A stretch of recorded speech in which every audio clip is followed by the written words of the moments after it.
नीलम गोरे यांचं आंदोलन झाल्यानंतर लोकशाही न्यूज चॅनल यांनी मला पहिली संधी डिबेटला बसण्याची दिली ताईंच्याच विषयासंदर्भात.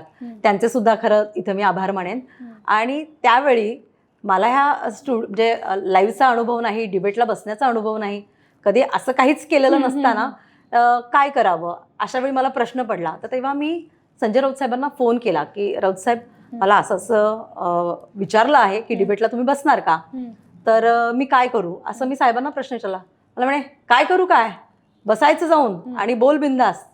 असं जेव्हा त्यांनी तो एक आदेश दिला त्याच्यातनं जी काही स्फूर्ती मिळाली आणि ती डिबेट पण खूप चांगली झाली. आणि मग त्याच्यानंतर मी प्रत्येक डिबेटला त्यांना विचारायचे की साहेब या डिबेटला बोलवलंय, मी काय करू. किंवा त्यांनी जर फोन नाही रिसीव्ह केला तर मी त्यांना व्हॉट्सअपला मेसेज सोडायचे की साहेब असं असं आहे. ते म्हणायचे विचारू नको, बसायचं आणि बोलायचं, थांबायचं नाही. हा त्यांचा शब्द आजही मी लक्षात ठेवलेला आहे की थांबायचं नाही, बोलत राहायचं.